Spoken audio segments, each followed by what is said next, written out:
پھر اسی طرح بعض اوقات یہ ہوتا ہے کہ بجٹ اجازت نہیں دیتا بڑی کتاب خریدنے کی، تو یہ قرآن مجید کا عربی اردو لغت ہے، مقتدرہ قومی زبان نے چھاپا ہے اور نسبتاً سستا بھی ہے، 1 والیوم ہے، اور اس کا بھی انداز جو ہے یہ ایسا ہی ہے جیسے اس کا ہے، لیکن اس میں کچھ غلطیاں تھیں۔ آپ نے جب ایک دفعہ قرآن پڑھ لیا تو آپ کی ایک اپنی نظر پیدا ہو جاتی ہے، مجھے بھی الہام نہیں ہوئی وہ غلطیاں کی غلطی ہے یہاں، مجھے بھی پچھلے پڑھے ہوئے کی بنیاد پر ہی ان کو پہچاننے کا موقع ملا۔ تو آپ نے الحمدللہ اتنا پڑھ لیا ہے کہ آپ کی ایک نظر پیدا ہو چکی ہے۔ عام لوگوں کو میں ریکمینڈ نہیں کرتی ہے، لیکن جن لوگوں نے قرآن پڑھ لیا ان کے لیے کافی مفید کتاب ہے۔ اور اس میں بھی آپ دیکھیں کہ مثلا یہ جیم دال ہے اور اس کا پہلا لفظ ہے جد، شان، عزت، فیض، اسم مصدر ہے، جدار دیوار اسم ہے، جدال جھگڑا کرنا، بحث بازی، مفاعلہ کا مصدر ہے مجادلہ سے۔ اچھا، جدالنا ہم سے جھگڑنا، جدالہ مضاف، نا ضمیر، جمع متکلم مضاف الیہ، اور وہ ایک پورا آپ کو پکچر دے دیتا ہے لفظ کی، جیسے آپ ایک لیبارٹری میں جا کے کسی چیز کو ٹیسٹ کر لیتے ہیں، اس کا ویٹ، حجم، اس کی خصوصیات معلوم کر لیتے ہیں، اسی طرح اس کتاب کے اندر آپ فوری طور پر الفاظ کو پہچان لیتے ہیں۔ مثلا راودوہ، انہوں نے اس سے گفت و شنید کی، انہوں نے اس کو پھسلایا، راودہ کا مطلب پھسلانا ہوتا ہے۔ مراودتن سے ماضی جمع مذکر غائب، ہو ضمیر واحد مذکر غائب، چھوٹی سی ہے لیکن بڑی مفید کتاب ہے۔ قرآن مجید کا عربی اردو لغت، اس کے رائٹر ہیں ڈاکٹر محمد میاں صدیقی، مترادفات القرآن کے مولانا عبد الرحمن کیلانی۔ یہ لغت جو میرے پاس ہے مولانا سید عبد الدائم الجلالی نے کچھ کی ہے اور کچھ مولانا عبد الرشید نعمانی نے، بہت مشہور عالم ہیں۔ اچھا، اس کے بعد یہ ہوتا ہے کہ آپ اگر تفسیر صرف عقلی کر رہے ہیں نا، بات نہیں بنے گی، بعض اوقات آپ اس کی وجہ سے ڈائیورٹ ہو جائیں گے، اصل مقصد، اصل ٹیکسٹ جو آپ کنوے کرنا چاہتی وہ آپ کنوے نہیں کر پائیں گے۔ اس کے لیے ضروری ہے کہ آپ سب سے پہلی تفسیر قرآن کی قرآن سے کریں، پھر قرآن کی سنت سے کریں، یہ بہت ضروری ہے۔ جیسے اس دن آپ نے ایک سوال کیا تھا جس کا جواب میں نے آپ کو سورۃ شعراء سے دیا تھا، موسیٰ علیہ السلام کے فرعون کے پاس جانے کے بارے میں، کہ یہ بھلا کس طرح کہ جاتے ہی آپ ڈائریکٹ اس سے کہتے ہیں کیا تم چاہتے ہو کہ میں تمہیں ہدایت دوں اور تزکیہ کروں۔ اب آپ دیکھیں کہ اگر مجھے یہ نہ پتا ہوتا کہ یہ واقعہ کہیں اور ہے اور اس ڈیٹیل کے ساتھ ہے تو میں اس بات کا جواب قطعاً نہ دے سکتی، اس کو کھول نہ سکتی۔ تو یہ آتا ہے قرآن کو کثرت سے پڑھنے سے، اس کا حل اور کوئی ہے ہی نہیں، اور اس کے لیے ناظرہ بڑا ضروری ہوتا ہے۔ ناظرہ کے علاوہ جب آپ تدریس کرتے جاتے ہیں تو ایک انڈرسٹینڈنگ پیدا ہوتی، کچھ تفاسیر بھی اس میں ہیلپ کرتی، لیکن پھر وہی میں کہوں گی آپ کو کہ ایک تو یہ کہ تفاسیر پر بھروسہ کر لینا، اس پر ریلائے کر لینا، اور ایک آپ کا اپنا ڈائریکٹ اپروچ قرآن کے اندر سے گزرتے گزرتے خود چیزیں چننا، خود فیکٹس کو کلیکٹ کرنا۔ تفسیریں ہیلپ کرتی ہیں، لیکن جب تک آپ اپنی نگاہ کو اور اپنی عقل کو استعمال نہیں کریں گے اس وقت تک بات پوری بنے گی نہیں۔ مثلا موسیٰ علیہ السلام کا واقعہ جہاں جہاں آتا ہے تو جب آپ ناظرہ پڑھیں تو تھوڑی دیر کے لیے کیا کریں، ذرا غور کمپیئر کیا کریں، اچھا پیچھے کیا پڑا تھا، آگے کیا کیا، ہلکا سا، اس سے آپ کو انشاءاللہ بہت فائدہ ہوگا۔ پھر اسی طرح ہوتا ہے کہ قرآن کی تفسیر حدیث کے ساتھ، ابھی انشاءاللہ بخاری کا ہم کتاب التفسیر پڑھیں گے تو اس میں آپ دیکھیں گے کہ اکثر آیات کی تفسیر کے ساتھ جو ریلیٹڈ احادیث ہیں اس میں موجود ہیں۔ یہ سعودی عرب والوں نے جو قرآن پاک چھاپا ہے اس کے اندر قرآن پاک کی آیات کے ساتھ احادیث ود ریفرنس موجود ہیں، بہت سی احادیث آپ کو یہاں ریفرنس کے ساتھ مل جائیں گی، اور اس کی خوبی سب سے بڑی یہ ہے کہ صرف صحیح احادیث ہیں، اس میں کوئی بھی ایک بھی ضعیف حدیث انہوں نے نہیں کوٹ کی۔ یہ خوبی اس کے علاوہ کسی تفسیر میں نہیں ملے گی آپ۔ یہ میں نے بڑی کوشش کی کہ آپ کے ختم والے دن آپ کو تحفہ دیا جائے، سعودی ایمبیسی سے بھی کانٹیکٹ کیا، ان کو فیکس بھی مدینہ میں بھیجا۔ ہم نے اپنے پہلے 2 بیچز کو کانوکیشن پہ قرآن پاک ساتھ دیے تھے، مولانا شبیر احمد عثمانی کی تفسیر، لیکن اس دفعہ یہ ہوا کہ باوجود کوشش اور بھاگ دوڑ کے ایسا نہ ہو سکا۔ میرا دل یہ تھا کہ 3rd بیچ کو بھی ایک ایک نسخہ یہ میں دے دوں اور آپ لوگوں کو بھی ایک ایک نسخہ دے دوں۔ ہماری کوشش اور کانٹیکٹ ان سے جاری ہے، جو ہی ہوا تو انشاءاللہ میٹنگ کر کے آپ کو بلا کے آپ کے حوالے یہ کر دیا جائے۔ مکتبہ دارالسلام نے چھاپا ہے احسن البیان جو ہے، احسن الکلام چھوٹا ہے، وہ جو پاکٹ سائز کا آپ نے دیکھا ہوگا۔ اس میں یہ ہے کہ ترجمہ الگ اسکالر نے کیا ہوا ہے، تفسیر کسی اور کی ہوئی ہے، یعنی 2 لوگ ہیں، صفی الرحمان ہے شاید ایک، اور دوسرے حافظ صلاح الدین یا کچھ اس طرح نام ہے، لیکن احسن البیان صرف ایک ہی تفسیر کا نام ہے. اس کا فائدہ یہ ہے کہ اس میں آپ کو جو احادیث ساتھ ملیں گی وہ احادیث صحیح ہوں گی. طالب علم کے لیے سب سے بڑی مشکل یہ ہوتی ہے کہ عام تفسیریں جیسے وہ پڑھتے ہیں اس میں بعض اوقات بالکل ضعیف حتیٰ کہ موضوع روایات بھی انہوں نے دی ہوتی. اتنی پہچان آپ نہیں کر سکتے صحیح کیا ہے ضعیف کیا اور کون سے کس درجے کی ہے. پھر ڈر لگتا ہے کہ غلط چیز کنوے نہ ہو جائے. تو اس کے لیے بہترین طریقہ پھر یہی ہے کہ چاہے آپ کم حدیثیں بتائیں لوگوں کو لیکن صحیح حدیث کوٹ کریں اور درست بات ہی بتائیں. حتیٰ کہ تفسیر ابن کثیر میں بھی آپ دیکھیں کہ کچھ احادیث ضعیف ہیں اور بعض اوقات وہ پھر بیان کرنے میں لوگ فتنے کا شکار ہو جاتے ہیں. سمجھ نہیں آتی بات یا آپ اسے ایکسپلین نہیں کر سکتے پراپرلی. اچھا پھر اس کے بعد یہ ہے کہ میں جب تفسیر کے لیے آتی ہوں نا تو میں ہر سال کے لیے ایک تفسیر مخصوص کر لیتی ہوں. کوئی ایک اس میں سے کچھ چیزیں چن کے ساتھ شامل کر لیتی ہوں. اور کبھی بھی میں نے یہ نہیں کیا کہ صرف ایک تفسیر پر ہی بھروسہ کر لیا جائے اور اس کے علاوہ کوئی اور بات نہ کی جائے. اس تفسیر کو ساتھ اس لیے کہ اس کا نقطہ نظر کیا ہے اور اس کو پھر اپنے پچھلے سابقہ علم سے کمپیئر کر لیتے. مثلا ایک تفسیر جو مولانا وحید الدین کی ہے تذکیر القرآن، اس میں آپ کو ایک خلاصہ سا مل جائے گا آیات کا اور جو مفہوم ہے یہ قرآن کا کیا میسج ہے وہ بہت اچھی طرح ایٹ اے گلاس آپ اس کو پڑھ کے سمجھ جائیں گے فوری طور پر. بات واضح کرنا آسان. لیکن یاد رکھیے کبھی اپنے اوپر ضرورت سے زائد بوجھ نہ ڈالیں کہ یہ بھی پڑھ لیں یہ تفسیر بھی پڑھ لیں وہ بھی تاکہ ہم علامہ بن جائیں. جیسے میں تھوڑا تھوڑا دھیمے دھیمے چلتی ہوں یا اگر آپ ایک سے زائد جگہ پر درس دے رہے ہیں تو ایک جگہ ایک شامل کر لیں دوسری جگہ دوسری پڑھتے چلے جائیں اور اس میں کوئی بھی چیز جو ضعیف ہو یا کوئی بھی چیز جو خلاف عقل ہو ان چیزوں کو آپ اگنور کر دیں. بس اچھی صاف ستھری چیز کو چن لیں اور باقی سب سارٹ آؤٹ کرتے چلے جائیں.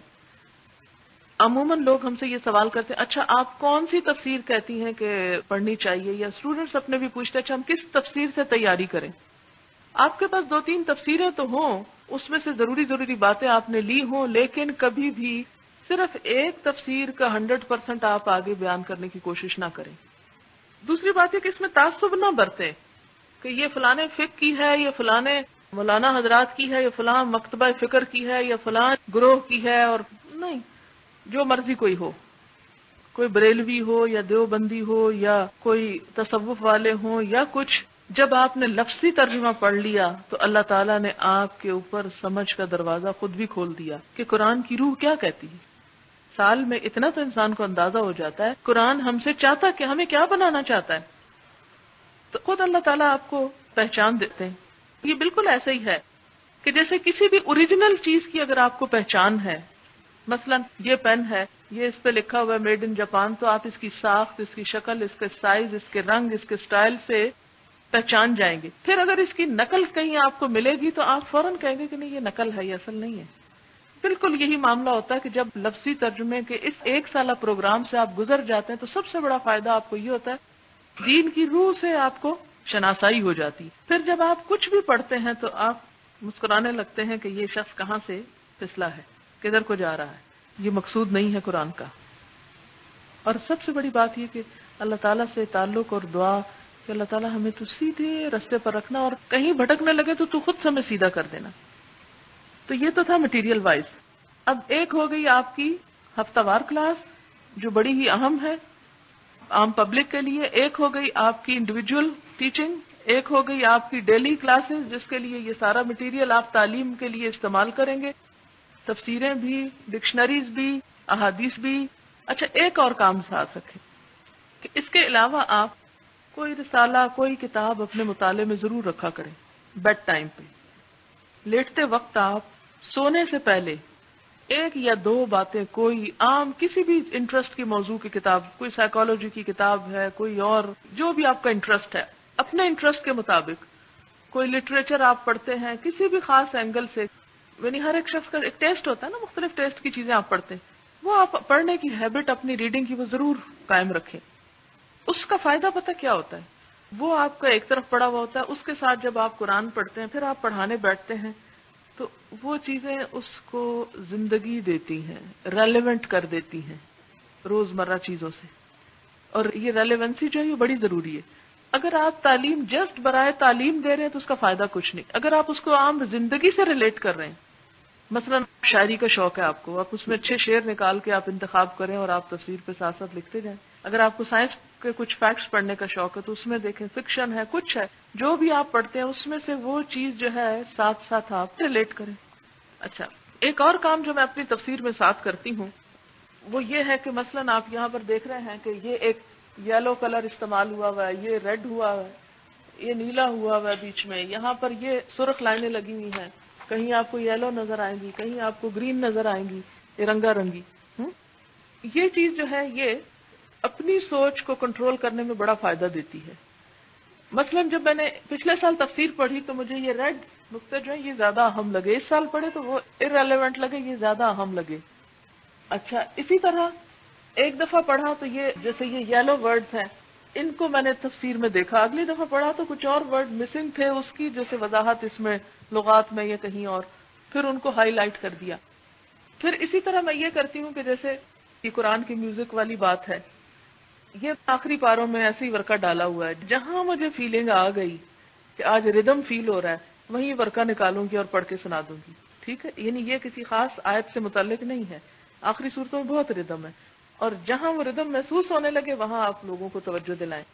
اسی طرح وہ اعمال نامے کے بارے میں آپ سے بات کی تھی، تو آخری پاروں میں اعمال نامے پہ بہت کچھ بات کی جاتی، یہ آپ کے پاس ہونا چاہیے. اس سال کے لیے ہم یہ کوشش کر رہے ہیں کہ ایک ڈائری چھپوائیں اسٹوڈنٹس کے لیے جس میں یہ سارا مٹیریل ڈائری کے اندر لگا دیں تاکہ ہر شخص کے پاس موجود ہو اور پھر وہ اپنی تفسیر میں فوٹو کاپیاں یا جو بھی لگانا ہو لگاتا رہے. اچھا، اسی طرح کوئی تصویر دیکھ لی کہیں، وہ جو ریلیونٹ جگہ ہے وہاں پر اسی طرح وہ کاغذ لا کے لگا دیا. اسی طرح احادیث جیسے مختلف. پھر اسی طرح یہ ہے کہ کئی دفعہ کمنٹس دیتے ہیں اسٹوڈنٹس، بڑے اچھے اچھے ہوتے ہیں. مثلا یہ جو ابلتے ہوئے چشموں کی بات ہوئی تھی قرآن میں، عین آنیہ، اور اس میں کسی نے کہا کہ کشمیر میں ایک چشمہ ہے اور اس میں پانی ابلتا ہے، لوگ وہاں انڈے ابال لیتے ہیں. اب ایسی جو اسٹوڈنٹس کے کمنٹس ہوتے وہ پھینکتی نہیں وہ میں اپنی تفسیر میں رکھ چھوڑتی ہوں. اس سے یہ فائدہ ہوتا ہے کہ آپ کو آئندہ کے لیے ہیلپ ملتی ہے. اچھا، اسی طرح کچھ الفاظ کو میں گول دائرے میں کر لیتی ہوں، جیسے صحابہ کے نام ہوتے ہیں یا حدیث کی کتاب کا نام ہوتا ہے، ان کو گول دائرے لگا لیتی ہوں. کیوں؟ آپ مثلاً پڑھ رہے ہیں تو ادھر تو نہیں آپ کو اب ٹائم ملے گا اچھا یہ کیا لکھا ہو، تو جو گول دائرے کی چیز ہوگی آپ صرف اس پہ نظر ڈالیں گے، باقی عبارت پہ نہیں. اچھا، اسی طرح یہ ہے کہ تقریباً ساری تفسیر میں آپ کو یہ حاشیے پہ لکھی ہوئی باتیں ملیں گی، جہاں کہیں کچھ پڑھیں فوراً ساتھ جو ہے حاشیے پہ کچھ نہ کچھ نوٹ کرتے چلے جائیں. اور اس کا فائدہ یہ ہوتا ہے کہ آپ کی اپنی رائٹنگ میں جو بات لکھی ہوئی ہوتی ہے وہ زیادہ فائدہ مند آپ کے لیے ثابت ہوتی ہے.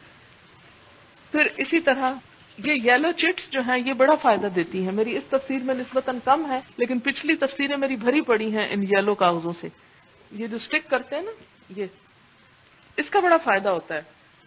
آپ نے یہاں ایک جگہ لگائی، اگر آپ نے دیکھا کہ وہ چیز آگے بھی فائدہ دے رہی ہے تو بجائے دوبارہ لکھنے کے وہ چٹ اتاری اور اس دن وہاں لگا لی. پھر اسی طرح جیسے وقتاً فوقتاً آپ کو بیچ میں کچھ چیزیں دکھائی بھی گئیں. مثلاً بعض اوقات کسی اور تفسیر میں ایک بات بڑی اچھے طریقے سے بیان کی ہوئی ہوتی ہے اور وہ سارا آپ نہ لکھ سکتے ہیں نہ آپ یاد رکھ سکتے ہیں. کوشش کریں کہ اس تفسیر کا وہ پیج ہی فوٹو کاپی کرا لیں، اتنا سا. جیسے یہ میں نے ایک اور تفسیر سے نکال کے کروایا گا اور اس میں آپ نے دیکھا کہ یہ گول دائرے نظر آ رہے ہوں گے آپ کو، گول دائرے لگے ہوئے ہیں، یعنی یہ اہم باتیں ہیں اس کی جو اس جگہ نہیں مل رہی. اسی طرح بعض اوقات جو تاریخی واقعات ہوتے ہیں وہ کسی نے بڑی لمبی چوڑی کہانیاں لکھی ہوتی ہیں اور کسی نے ایک پیراگراف میں بات کی ہوتی ہے، وہ چیز آپ کو بہت فائدہ دیتی. مثلا واقعہ اصحاب الفیل جو ہے، اگر آپ اس کو تفہیم القرآن میں پڑھیں تو 3-4 صفحات پر مشتمل ہے، اتنی لمبی کہانی ہے کہ تیاری میں ہی آپ کو آدھا دن لگ جائے. تو میں نے ایک پیراگراف میں یہ واقعہ الگ فوٹو کاپی کر کے لگایا. یہ کیوں ایسا میں نے کیا؟ دونوں آپشنز، وقت زیادہ ہوا تو اس پہ آ جاؤں گی، اس میں سے باتیں کروں گی، وقت کم ہوا تو مختصر بات کروں گی. یہ پہلے سے ہتھیار فراہم کر کے رکھنے ہوتے ہیں، ایسا نہ ہو کہ اس وقت تھوڑا رہ جائے اور آپ کنفیوز ہو جائیں، یہ نہ ہو. وہ ہے ایک آیت، خذوا حذرکم فانفروا ثبات ام انفروا جمیعا، بچاؤ اپنا کر کے رکھو، خواہ اکیلے نکلو یا گروہ میں نکلو. پھر اسی طرح سورۃ القریش ہے، تو اس میں بھی میں نے اسی طرح ایک اور تفسیر سے چھوٹا سا کاغذ ساتھ رکھا. اب یہ ہوتا کہ اس وقت کی تفسیریں پڑھنے کا یہاں نہیں ٹائم ہوتا. ایک اہم بات جو ایسوسیٹ کرتی ہے اور بہت سی باتوں سے، اس کو آپ ہائی لائٹ کر لیں، آپ وہ بولیں اور آپ کا دماغ چلنے لگے کہ اس کے بعد اور کون کون سی باتیں، وہ پھر آپ ساتھ ہی شروع کر دیں. اچھا، پھر اسی طرح یہ ہوتا ہے کہ کچھ آیات اس طرح کی آتی ہیں کہ جن میں آپ اپنے آپ سے پوچھا کریں اچھا یہ اس کا مطلب کیا ہے. مثلا سورۃ الکافرون ہمیشہ میں سوچتی تھی یہ کیوں کہا گیا قل یا ایھا الکافرون لا اعبد ما، یعنی ساری صورت میں ایک دو باتیں اور ریپیٹ کر کے بتائی گئی ہیں، مقصود کیا ہے. اب جب ایک جو سن رہا ہے، اگر آپ اس کو صورت میں سے صرف ایک بات کہ اس صورت میں اصل میسج یہ دیا گیا ہے کہ ہمیں کفر کے ساتھ کمپرومائز نہیں کرنا، ساری صورت کا میسج یہ ہے، اس میسج کو ہائی لائٹ کریں. کیونکہ اس میں تفسیر میں نہ تو الفاظ ہیں کہ آپ الفاظ کی تفسیر کریں گے. مثلا قل یا ایھا الکافرون آپ کس بات کی تفسیر کریں گے؟ لا اعبد ما تعبدون ولا انتم عابدون ما ولا انا عابد ما عبدتم ولا انتم عابدون ما، عین بے دال ساری صورت میں ریپیٹ ہو رہا ہے عین بے دال. اب آپ لوگوں کو اگر کہیں بھی کہ عبد کا لفظ جو ہے اس کا یہ معنی ہے، اب کیا تفسیر کریں گے؟ ہے کوئی تفسیر کی بات اس میں؟ نتھنگ. لکم دینکم ولی دین، چند الفاظ ہیں جو بار بار آئے. اب میں جب اس کو پڑھتی تھی تو میں کہتی تھی کہ اس کا مقصود کیا ہے، اس ریپیٹیشن کا اللہ تعالیٰ کیا سکھانا چاہتے ہیں. تو جو بات مجھے سمجھ میں آئی وہ یہ کہ کفر اور اسلام بالکل الگ الگ چیزیں ہیں. عقائد کے معاملے میں کسی سے کمپرومائز نہیں ہو سکتا، یہ میسج آپ دے ڈالیں. پھر اسی طرح سورۃ النصر کا کیا میسج ہے؟ ماڈسٹی، عاجزی. یعنی ایک لفظ میں آپ اپنے سے پوچھیں کہ اس میں کیا میسج دیا جا رہا ہے آپ کو. آپ صلی اللہ علیہ وسلم کو سارا خطاب ہے نا، اذا جاء نصر اللہ والفتح ورأیت الناس يدخلون فی دین اللہ افواجا فسبح بحمد ربک واستغفرہ انہ کان توابا. کہ بڑی سے بڑی کامیابی پر بھی عاجزی اور اللہ کے آگے جھکنا اور اللہ کو کریڈٹ دینا. اسی طرح معوذتین ہے تو ان میں بھی آپ دیکھیں کہ باتیں تو بہت ساری ہیں، لیکن اصل چیز یہی بتانا مقصود تھا اس میں کہ جس طرح مادی چیزیں نقصان دیتی ہیں، روحانی چیزیں بھی نقصان دیتی ہیں، یہ جادو شادو. اور دوسرا یہ کہ ہماری اکثریت اس بگاڑ کا شکار ہو چکی ہے، کیونکہ پبلک گیدرنگ تھی نا. اگر میں کلاس میں پڑھاتی یہ صورتیں آپ کو بالکل ڈفرینٹ طرح پڑھاتی، بلکہ میرا دل چاہ رہا تھا میں ریپیٹ کر دوں، لیکن ہاں مجھے پتا آپ یہی کہیں گے ریپیٹ کریں. اب مجھے پتا تھا کہ یہاں پر بہت سے لوگ ایسے ہوں گے جو اس کام کو یا کر چکے ہوں گے یا کر رہے ہوں گے یا کریں گے یا سوچ رہے ہوں گے، کیونکہ ہمارے معاشرے میں جادو جتنا عام ہو چکا ہے، اللہ کی پناہ. اب کیا اس موقع پر آپ کا بتانا یہ فرض نہیں کہ جادو کفر ہے اور جادو کرنے کرانے والا جو ہے وہ ایک کبیرہ گناہ کا مرتکب ہو رہا ہے؟ اور کچھ نہیں، اگر ساری آپ کی اس گیدرنگ میں لوگ ایک بات سیکھ لیتے ہیں کہ جادو ایک لعنت ہے، اس سے بچنا ہے اور یہ شرک ہے، تو وہ ٹھیک ہو گیا. معاشرے کی فلاح یا اصلاح کا کام تو آپ نے کیا نا وہاں. اور جو آپ کے اپنے اسٹوڈنٹ ہیں ان کو آپ نے کیا بتانا ہے، کیونکہ آپ صرف وہ تو نہیں بیٹھے ہوئے، یہ بھی بیٹھے ہوئے ہیں، ان کے بھی کام کی کوئی بات کرنی ہے ان کے لیے. کیا آپ کو ایسی چیزوں سے واسطہ پڑے گا؟ اور ہتھیار فراہم کر کے رکھنا. کہتے ہیں نا پرہیز علاج سے، تو بجائے اس کے کہ آپ کسی بیماری کا شکار ہو، اس سے پہلے ہی انتظام کریں کہ ان چیزوں کو اپنی زندگی کا ورد بنائیں. آپ صلی اللہ علیہ وسلم کو جب یہ صورتیں دی گئی تو آپ نے سب اور چیزیں چھوڑ دی، انہی کے ذریعے پناہ لیتے. پورے یقین سے ان کو پڑھتے جائیں، کوئی چیز نقصان نہیں دے گی. یقین رکھیں کہ اللہ کی طاقت سب سے بڑی، کیونکہ جو کام نبی صلی اللہ علیہ وسلم کے ساتھ ہوا وہ آپ کے ساتھ ہوگا. جب آپ دین کے لیے نکلیں گے، لوگ آپ کو صرف جسمانی طور پر نہیں، روحانی طور پر اذیتیں دینے کا بندوبست کریں گے، سوچیں گے اور کرتے ہیں. ایسی چیزوں سے آپ نے کس طرح نبٹنا ہے، کیا کرنا ہے؟ آپ توہمات کا شکار ہو جائیں کچھ اور. تو اس موقع پر ایمان بھی بچانا ہے، آخرت کا بھی لحاظ کرنا ہے اور صحیح ڈائریکشن پر جمے رہنا ہے صبر کے ساتھ، کسی غلط چیز کی طرف نہیں جانا. اور پھر آپ دیکھیں کہ من شر حاسد اذا حسد خیرکم من تعلم القرآن وعلم. یہ یاد رکھیں، آپ قرآن سے تعلق جوڑیں، آپ محسوس کریں گے آپ کی دنیا کا رخ بدل جائے گا، دنیا کی مشکلات کا حل آپ کو ملنے لگے گا. یہ ہو نہیں سکتا کہ کوئی شخص قرآن کے ساتھ تعلق رکھے اور اس کے بعد اسے دنیاوی اعتبار سے فائدہ نہ ہو. غم، دکھ، بیماری، پریشانی، مفلسی اور بہت چیزوں کا علاج ہے اس کے اندر، اس کی تعلیم کے اندر، اس کے سکھانے کے اندر. کیونکہ اصل چیز سوچ ہوتی ہے. کہتے ہیں نا غنا دل کا غنا ہوتا ہے. مال سے غنا نہیں آتا، تو دل کا غنا آپ کو قرآن دے گا، تو غیر محسوس طریقے سے زندگی بدلے گی. آپ فقیر ہوتے ہوئے اپنے آپ کو سب سے امیر سمجھیں گے. ابھی میں نے آپ کو بتایا تھا نا، ابھی تھوڑی سی مثال آپ کو دی تھی، اور آپ یقین کریں کہ اس سے پہلے کہ میری تعلیم مکمل ہوتی، جو میں نے بیچا تھا اس سے زیادہ اللہ نے مجھے دیا. ایسے موقع اللہ تعالیٰ نکالتا گیا. ویکینڈ پہ میں نے ایک اسکول میں پڑھانا شروع کیا، مجھے 10 پاؤنڈز پر آور ملتے تھے. اسی طرح ادریس صاحب نے کچھ کام شروع کیا. اب ہوتا یہ تھا کہ جو ہمیں اسکالرشپ ملتا تھا وہ پورا ہم سیو کر لیتے تھے، اور وہ اگلے سال کی فیس دینی ہوتی تھی ہمیں.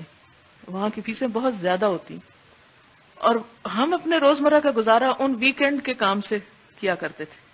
اور اینڈ میں آ کے جب آخری سال کی فیس دینی نہیں تھی تو وہ سارے پیسے جو تھے وہ خود بخود بچ گئے. اور جب میں جا رہی تھی تو ہمارے پاس ایک فیس تھی اور ایک نہیں تھی. ایک فیس ہمیں خود سے دینی تھی. تو یونیورسٹی کے ایک ہیں، اب آج کل جو پریزیڈنٹ بنے ہیں، تو اس وقت وہ ڈین تھے. جیسے ہم ان کو گئے ملنے کے لیے آخری دفعہ، تو کہنے لگے کہ تم سفر پہ جاؤ، اللہ کی راہ میں نکل رہے ہو، ایک آیت یاد رکھنا، وَمَن يُهَاجِرْ فِي سَبِيلِ اللَّهِ يَجِدْ فِي الْأَرْضِ مُرَاغَمًا كَثِيرًا وَسَعًا. جو اللہ کی راہ میں ہجرت کرتا ہے وہ زمین میں بڑی وسعت دیکھتا ہے. یجد فی الارض مراغما کثیرا وسعا. لہذا کبھی مشکل آئے تو پریشان نہ، کیونکہ وہ بھی انہی مشکلات سے گزر چکے تھے پہلے. مشکلات آئیں اور واقعی اتنی آئیں کہ ہلا مارے گئے ہم. وہ تو کبھی موقع ملا تو بتاؤں گی، ہلا مارے جانے والی کیفیت تھی. لیکن اس کے بعد اللہ تعالیٰ نے ان مع العسر یسرا، غیر محسوس طریقے سے. اور اللہ کا یہ احسان ہے، اپنا تو کچھ بھی نہیں، کہ کبھی لالچ نہیں رہا. یہ نیت نہیں کر کے گئے تھے کہ وہاں پاؤنڈز کمانے ہیں یا ان کے پیچھے بھاگنا ہے یا تلاش کرنے ہیں یا کچھ. یہاں سے بھی جاتے ہوئے 2 ہی جوڑے لے کے گئی تھی جو میرے پہلے میں معمول تھا طالب علمی کے زمانے کا. وہاں کے حالات کا بھی نہیں پتا تھا کہ ہوگا کیا، لیکن اللہ تعالیٰ نے سب ضرورتیں پوری کی. جب ہم شروع میں گئے تو برتن نہیں تھے، اور یہاں سے تو مجھے پتہ نہیں تھا کیا کر لے جانا پڑے گا. ہم نے سوچا ہاسٹل میں رہیں گے تو جس طرح ہمارے ہاسٹل ہوتے ہیں کام چل جائے گا، لیکن وہاں تو ہاسٹل کا بھی آپ کو خود کوکنگ بعض اوقات کرنی پڑتی. میں نے یہاں بھی کوکنگ کبھی خاص نہیں کی تھی اور نہ مجھے اتنا اندازہ تھا. میں نے ایک پین ایسی سیکنڈ ہینڈ وہاں پر وہ جمبل تیل سی لگتی ہے اس میں سے لیا، ایک پین جس کا ڈھکن بھی نہیں تھا. اس کے اوپر جس پلیٹ میں ہم کھانا کھاتے تھے وہ پلیٹ میں نے ڈھکن اس کو بنایا اور یوز کرنا شروع کیا. عادت کوکنگ کی تجربہ تھا نہیں. ایک دن وہ پتھر کی تپی ہوئی پلیٹ میں نے ہاتھ سے پکڑ لی اوپر سے غلطی سے، اس سے میرا ہاتھ یہاں سے چھالے بن گیا تاکہ قلم مجھ سے نہیں پکڑا جاتا. اس کا انفیکشن پھیلا کہ ساری انگلیاں اس میں آ گئی اور ٹپ ٹپ آنسو بہاتی تھی اور روتی تھی. میں کہتی تھی یا رب مجھے تو نے کس حال میں ڈال دیا ہے. یعنی ایک ایک لمحہ میرے لیے بڑا تکلیف دہ اذیت ناک تھا، لیکن اللہ نے ثابت قدمی دی، ورنہ چھوڑ کے آ جاتے کہ نہیں ہوتا.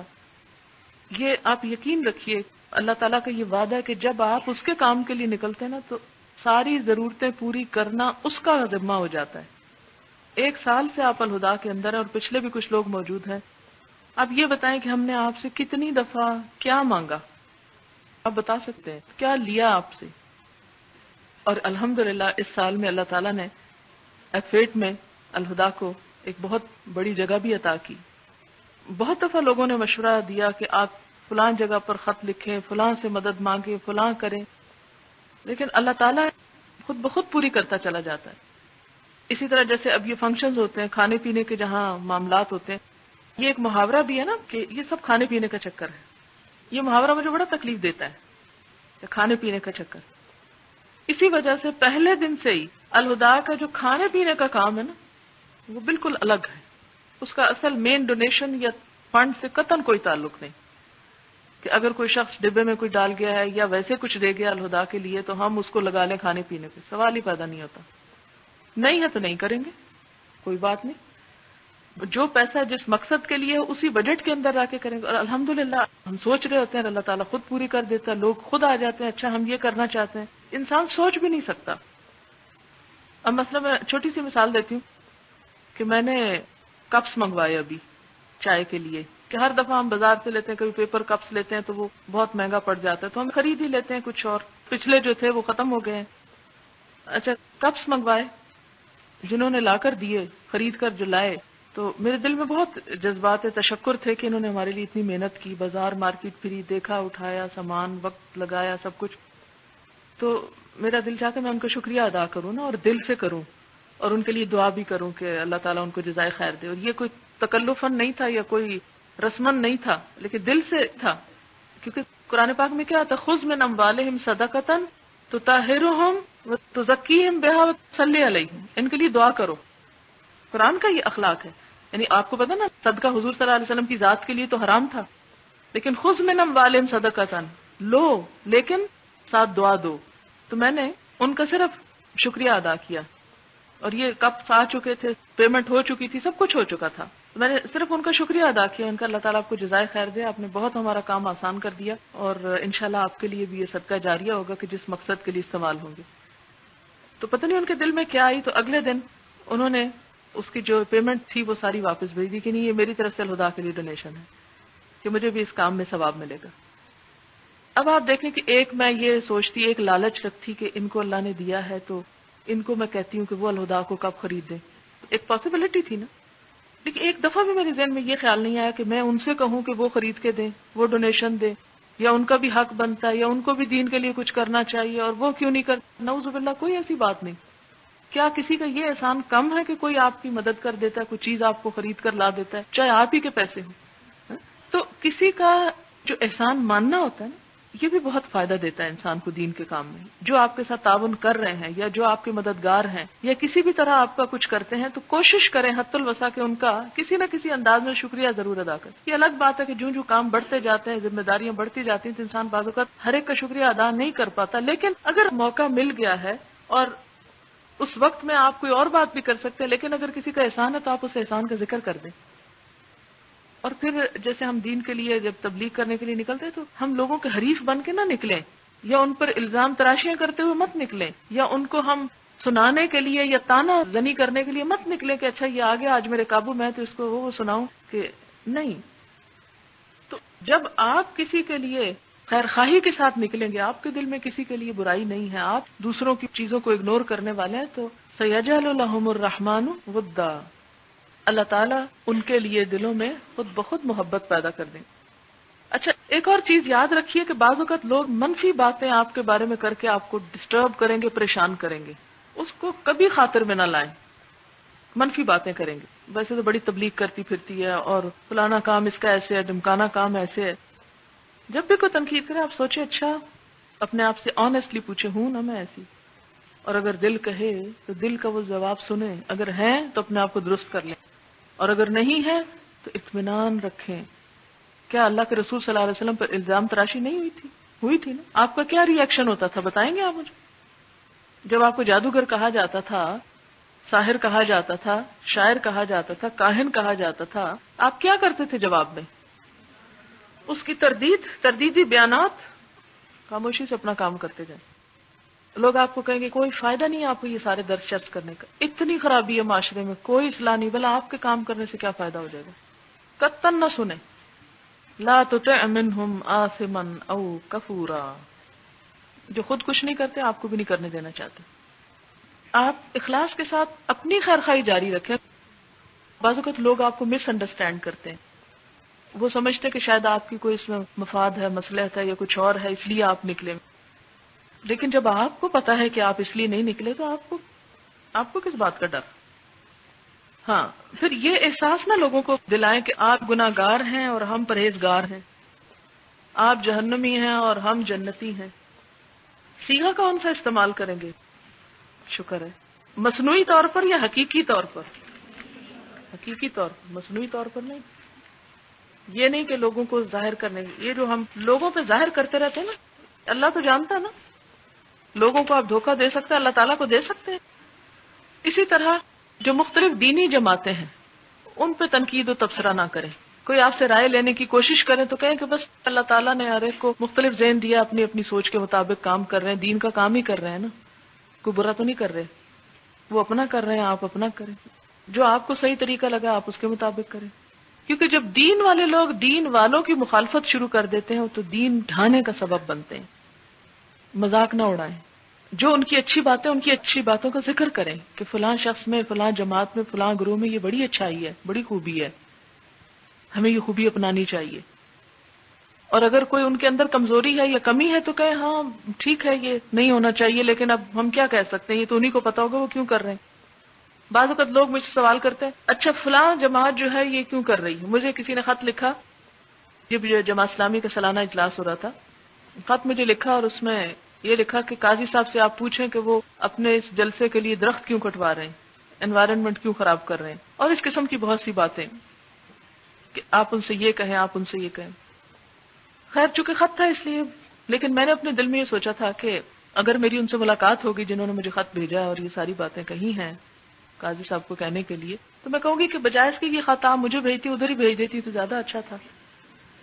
یہ نہیں طنز کے ساتھ نہیں، طنز نہ کریں، آپ ان کو سیریسلی مشورہ دیں۔ میرے خیال میں اگر آپ یہی خط ادھر بھیج دیں تو اس کا کچھ فائدہ ہو جائے گا، میرا تو اپروچ ہی نہیں ہے قاضی صاحب تک، آپ ان کا ایڈریس معلوم کریں بھیج دیں، تو اس کا فائدہ بھی ہو جائے۔ یعنی لوگ آپ کو آ کے دوسروں کی برائیاں کریں گے، آپ ان کو مشورہ دیں ادھر ہی جا کے کر لیں تو بہتر ہے، ادھر فائدہ ہو جائے گا۔ ہوگا کیا، وہ کریں گے نا دو باتیں آپ بھی بولے ہاں ہاں بالکل، شیطان خوش ہو جائے گا۔ ہمارے ہاں یہ جتنی بھی جماعتیں بنی ہیں نا، یہ سب خیر اور بھلائی کے مقصد پہ بنی۔ یہ الگ بات ہے کہ آج صبح بھی جماعت اسلامی کی سالانہ اجلاس پہ بات ہو رہی تھی، میں نے کہا کہ بہت عرصہ پہلے بھی جماعت کے جو پروگرام ہوتے تھے ان میں تربیت کا عنصر بڑا غالب تھا، تربیت کا عنصر بہت غالب تھا۔ میں نے کہا کاش وہ لوٹ آئے، مفقود ہوتا جا رہا ہے۔ اتنے سارے لوگ جمع ہوئے ہیں لیکن جو تقریروں کا نچوڑ تھا اس سے کتنا تزکیہ اور کتنی تربیت ہوئی، وہ عنصر کم ہو گیا۔ ہوتا یہی ہے کہ ابتداء میں جب ایک کام شروع ہوتا ہے بہت اچھی نیت، اخلاص، خلوص کے ساتھ، جب وہ پہلی پود چلی جاتی ہے، دوسروں کے ہاتھ میں آ جاتا ہے تو وہ اصل مقصود پیچھے بھول جاتا ہے اور باقی چیزیں غالب آ جاتی ہیں، کیونکہ حالات بھی تو بدلتے ہیں۔ تو بدلتے ہوئے حالات کے مطابق اگر کوئی جماعت نہیں کر رہی ہے کچھ تو اسے بتانا چاہیے۔ اصل میں یہ بات ہم دونوں کر رہے تھے اور ایک شخص پاس بیٹھا ہوا تھا جو یہ میسج آگے کنوے کرنے کے قابل تھا، تو انشاءاللہ تعالیٰ ان کی بھی خیر خواہی ہوگی، کیونکہ کیا ہر مسلمان پر دوسرے مسلمان کی خیر خواہی لازم نہیں ہے؟ کیا یہ سارے دینی جماعتوں والے ہمارے مسلمان بھائی نہیں ہیں؟ کون ہیں یہ؟ غیر ہیں؟ ہمارے ہیں، اپنے ہیں، ان کی خرابی ہماری خرابی ہے، ان کا غلط رویہ ہمارے دین کے لیے نقصان دہ ہے۔ تو بجائے آپ ایک دشمنی کے روپ میں یا ایک تعصب کے یا تنقید کے یا ایک لیٹ ڈاؤن کرنے کے تاکہ ہم چمک اٹھیں اور وہ نیچے ہو جائیں، کوئی سی سا کا کھیل تھوڑی ہے۔ تو اگر کوئی اس طرح آپ کو الجھانے کی بھی کوشش کرے یا آپ سے کوئی تبصرہ کروانے کی، تو آپ کچھ باتوں کے بارے میں سمپلی کہہ سکتے ہیں کہ نہیں مجھے تو پتہ ہی نہیں۔ بعض اوقات آپ یہ کہہ سکتے ہیں معلوم نہیں ان کی کیا پرائرٹی ہے، یہ تو انہیں کو معلوم ہوگا کہ وہ ایسا کیوں کرتے ہیں۔